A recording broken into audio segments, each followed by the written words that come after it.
Well, when does a protest become harassment?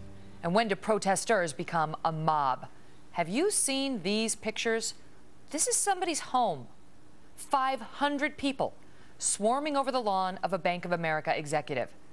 This protest, if you want to call it that, was aimed at, quote, bank greed, and was organized by the SEIU. That's one of the country's most powerful unions.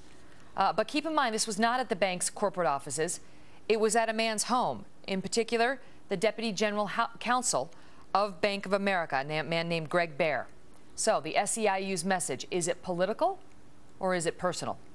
Joining me now for a fair and balanced debate, Mark Sawyer, political science professor at UCLA, and Andrea Tantaros, conservative columnist and FoxNews.com contributor. All right, panel, thank you so much for being here. This is really extraordinary.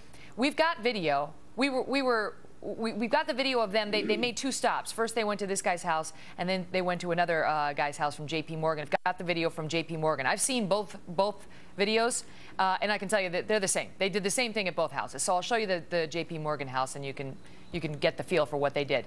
Andrea, the SEIU says, look, we tried to protest at the bank's offices. We tried to call bank officials.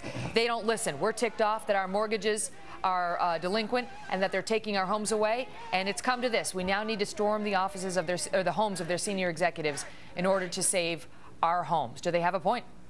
No, they don't. I mean, do they really think that they should be exempt from the pain that everybody else in this economy is feeling because of their political affiliation? I mean, there's clearly an agenda here, Megyn, and we know that this is what we know this is what unions do. They will stop at nothing. There is nobody that they will intimidate. They will trespass and break the law, and this is done in coordination with the White House. They're trying to better their image against this Dodd bill, against the Wall Street fat cats, to get this Dodd bill passed. I mean, don't forget, Megyn, Andy Stern, the head of the SEIU, is the most frequent visitor to the White House. So this is what Obama does. He lines up his henchmen. He gets them to go out there and bully and intimidate, and to hopefully get a bill passed. I mean, from the Black Panthers to Acorn, this is the politics of intimidation. It's true. He gets his unofficial allies to go out there and do his dirty work while he tells the narrative of greed, and they go out there and they provide the muscle. Mark, and that's exactly what you're saying. I want you to respond to that, but I want to ask you specifically, I hear you laughing, but I want to ask you specifically, you know, it's one thing to protest in this country, and everybody has that right, thank God. But to go on a man's lawn. I mean, he had a teenage child inside the house by himself who had to be called by the neighbor, and he said he was scared. I mean, would you ever want this done to your family and your home? I mean, certainly not, but I also wouldn't take trillions of dollars of taxpayers' money and then pay myself billions and jack people's credit card interest rates up to 30%. Look, this is populist rage at the unfairness in our economy. This is what the Tea Party would be if it wasn't so reactionary and misguided. The Tea Party hasn't done this. Have they done this? I am not aware of that. Pardon me? The Tea Party has never stormed a man's house, as far as I know. Do you have allegations to the contrary? No, that's not what I'm saying. I'm saying that this is where they would be focusing their rage if they weren't so reactionary and misguided. They wouldn't be blaming the people who are trying to fix the problem. They'd be blaming the people who caused the problem, and that's these fat cat bankers who dragged our economy into the mud. I mean, Andrea, does he have a point? Let me tell you what one of the SEIU members, a guy named Al Marshall, posted online about this. He writes, "Look, I bought my home 12 years ago as a fixer-upper in Oakland. I transformed it. And when Wall Street crashed the economy, my wife lost her job and we couldn't afford our mortgage payments." He goes on to say the banks won't negotiate with us, so we went to Greg Baer's house to share our stories and request that B of A help our families keep our homes. We had no other choice.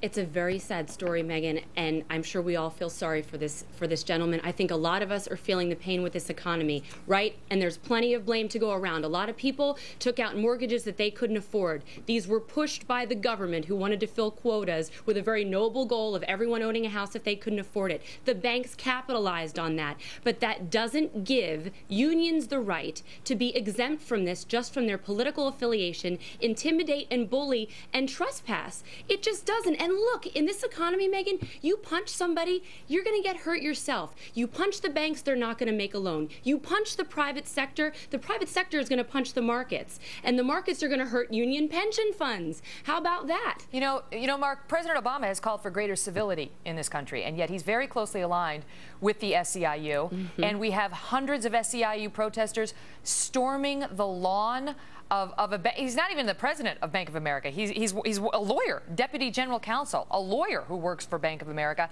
And, you know, these protesters stormed this house. In fact, who they got was his son. How would you like it, Mark, if your teenage son was cowering inside a home as 500 people forming an angry mob with megaphones came out and started shouting at him? They weren't storming anything. They were standing on the lawn. They're on the lawn. Standing. They poured out of 14 buses. This is just like some of the craziness about this discussion. Like, she mentioned the Black Panthers earlier. They were gone in like 1968. Look, this is rough politics. This is free speech. This is protest, and people are angry. People got ripped off, and the bankers enjoyed it, and they took taxpayer money, and they kept paying themselves. And you know who's taking taxpayer money? You know who's getting ripped off now? I am defending the U.S. taxpayer who is funding these unions. You know, unions will not stop. They just keep going until every job is in China. They can get more dues, take more money from taxpayers. You know, look at what the unions have done to this country. They have practically bankrupted. Union jobs cost more than private sector jobs. Okay. The stimulus is going to fund all these union jobs. You don't know anything about labor because this is a service employees union. These are janitors. These are nurses. These are the people who clean up behind us. These are people who change our bedpans. These are people who take care of us. These are Obama's henchmen. Service jobs can't be exported. These are Obama's henchmen. I got to go. That's another thing. If folks have,